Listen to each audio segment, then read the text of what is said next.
नमस्कार, मैं पूर्णिका सैनी स्वागत करती हूँ आपका राज की नीति चैनल में।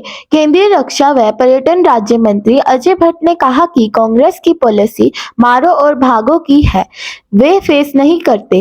इस समय विपक्ष बेहद कमजोर और बचकाना है। लोकतंत्र बचाए रखने के लिए विपक्ष का मजबूत होना जरूरी है। केंद्रीय राज्य मंत्री कुरुक्षेत्र के ज्योतिसर में पत्रकारों के सवालों का जवाब दे रहे थे।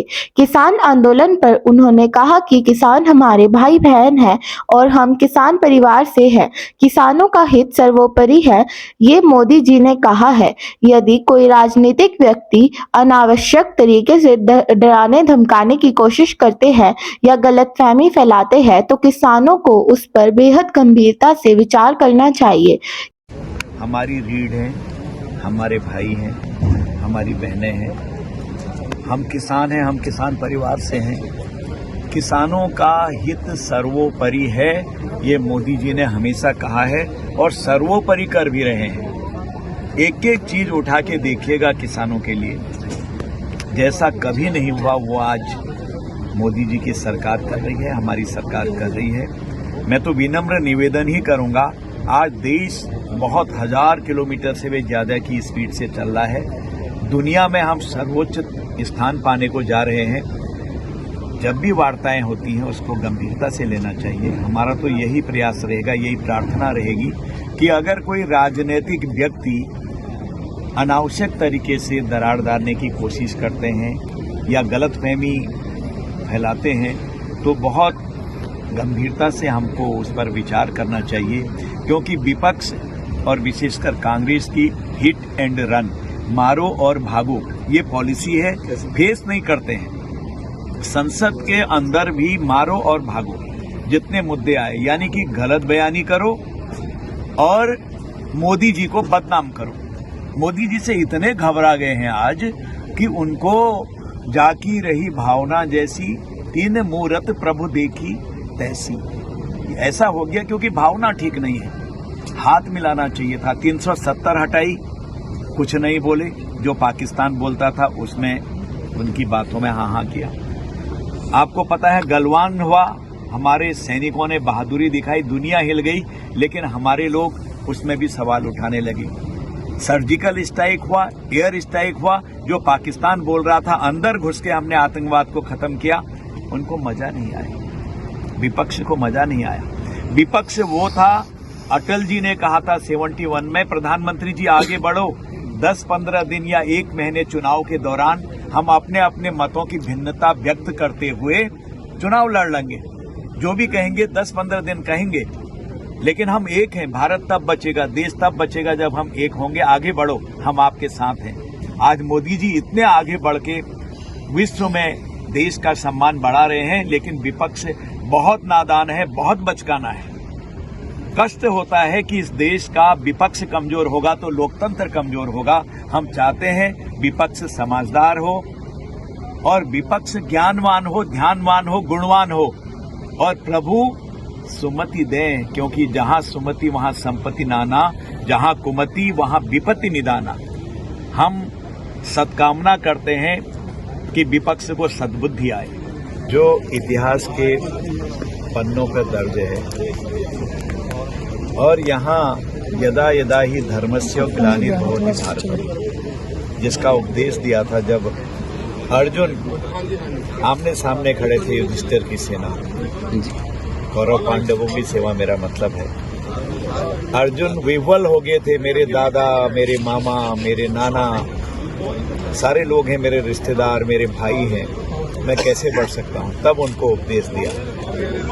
उसका मतलब था कि अगर कोई अपना सगा भी गलत काम करता है, अहंकारी हो, अपराधी हो, अपराध स्वरूप कार्य करता हो, अन्याय करता हो, अत्याचार करता हो, तो उसमें परवाह नहीं करनी चाहिए कि उसका दमन किया जाए। ये श्री कृष्ण भगवान ने जो उस समय अर्जुन को उपदेश दिया था, तब अर्जुन जी ने आंख खोली और विराट स्वरूप दिखाया था। ये धरती वो धरती है जिसके नीचे से सरस्वती माता चल रही है। आज उसका भी शुभारंभ हुआ है। सामने आप देख रहे हैं जल बह रहा है। ऐतिहासिक काम हो गया। ये महाभारत में लिखा है, हमारे ग्रंथों में लिखा है, हमारे इतिहास में लिखा है, लेकिन जब गीता जयंती हुई थी उस समय बहुत कम संख्या थी। पिछली बार जब गीता जयंती हुई तो 30 लाख लोगों के आने का रिकॉर्ड है यहाँ। ये भविष्य में करोड़ों करोड़ लोग यहाँ पर आने वाले हैं। ये इतिहास मोदी जी ने फिर रच दिया है। आपने देखा अयोध्या का मंदिर बन गया, आपने देखा कि बनारस में पहले से जाने की जगह नहीं थी, कायाकल्प हो गया है। आपने देखा महाकाल के दर्शन अब करने कितने आसान हैं, एक नई चीज बन गई है। और 4 धाम जहां जाने में डर लगता था, एक पहिया बाहर रहता था, अब वहां ट्रेन दौड़ने वाली है। यानी कि हमारी संस्कृति भी आगे चल रही है, हमारा साइंस भी आगे चल रहा है। चंद्रमा में वहां पहुंच गए जहां कोई नहीं पहुंचा। आदित्य L1 इस समय भी चक्कर लगा रहे हैं सूर्य भगवान के। हमने 370 भी हटा दी, 35A भी हटा दी। जो कहते थे खून की नदियां बहेंगी, आज कश्मीर में, जम्मू कश्मीर में, लद्दाख में विकास की नदियां बह रही हैं। एक से एक ऐसे काम कर दिए जो कभी अद्भुत कोई सोच ही नहीं सकता था, ये ऐसे अद्भुत काम भी होंगे। आज UAE में भी अभी 14 तारीख को कितना बड़ा मंदिर का उद्घाटन हुआ, जिसमें विश्व के 200 से ज्यादा धर्मों को, पंथों को मानने वाले लोग हैं, जिन्होंने भारत की महिमा को देखा है। और भारत के संत हृदय स्वरूप यहाँ के राजनेता वो संत ही हैं, उन्हीं के द्वारा उसका शुभारंभ करवाया। उसकी ईंट वहाँ के जो नवाब हैं, वहाँ के किंग हैं, वहाँ के राजा हैं, जो अल्पसंख्यक हैं, जिनको हम मुसलमान भाई कहते हैं, उन्होंने रखी। जमीन भी उन्होंने दी, 13.5 एकड़ एक बार, 13.5 एकड़ एक बार, और 10 एकड़ लीज पे दी है, ताकि हमारी JCB, हमारे साजो सामान, हमारे लेबर वहां पर रह सकते थे। मैं स्वयं देख के आया हूँ। आज दुनिया में भारत का डंका बोल रहा है। केंद्रीय मंत्री अजय भट्ट ज्योतिसर अनुभव केंद्र के 16 फरवरी के उद्घाटन कार्यक्रम में भाग लेने आए हुए थे। इस केंद्र का उद्घाटन प्रधानमंत्री नरेंद्र मोदी ने रेवाड़ी से ऑनलाइन किया और अपने संबोधन में कुरुक्षेत्र के नागरिकों को बधाई एवं शुभकामनाएं देते हुए कहा कि गीता स्थली ज्योतिसर से पूरे विश्व को पवित्र ग्रंथ गीता संदेश मिल रहा है। यह ज्योतिसर अनुभव केंद्र अनोखा पर्यटन केंद्र बनेगा। इस पर्यटन केंद्र को देखने के लिए देश विदेश से लाखों की संख्या में लोग पहुंचेंगे। हरियाणा पर्यटन विभाग द्वारा ज्योतिसर में आयोजित कार्यक्रम में अजय भट्ट के साथ प्रदेश के पर्यटन मंत्री कंवर पाल भी मौजूद रहे। इससे पहले विधायक सुभाष सुधा, हरियाणा पर्यटन विभाग के प्रधान सचिव MD सिन्हा, महामंडलेश्वर डॉक्टर शाश्वतानंद महाराज, महंत बंसीपुरी, साक्षी गोपाल, स्वामी ज्ञानानंद ने पवित्र ग्रंथ गीता का पूजन कर और दीप शिखा प्रज्वलित करके विधिवत रूप से कार्यक्रम का शुभारंभ किया। प्रधानमंत्री के दौरे से हरियाणा को क्या मिला, आइए जानते हैं।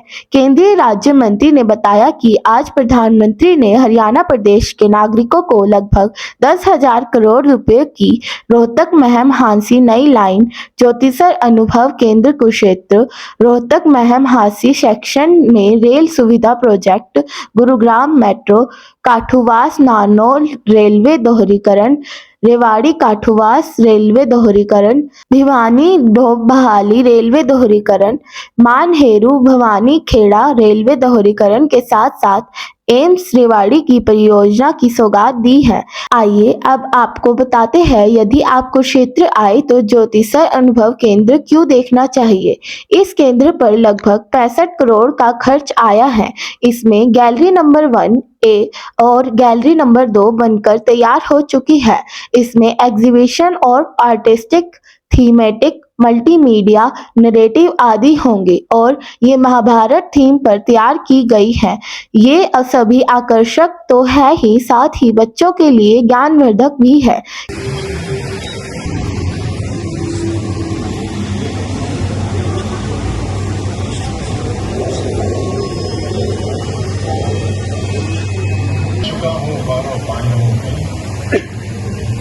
स्वयं अपनी माता से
कार्यक्रम में हरियाणा कला परिषद के कलाकारों ने हरियाणवी लोक नृत्य की प्रस्तुति देकर सबको भाव विभोर कर दिया। इसके अलावा पर्यटन विभाग की तरफ से आमंत्रित कलाकारों ने महाभारत और सरस्वती नदी पर डांस कोरियोग्राफी की शानदार प्रस्तुति दी। मंच का संचालन DIPRO डॉक्टर नरेंद्र सिंह ने किया।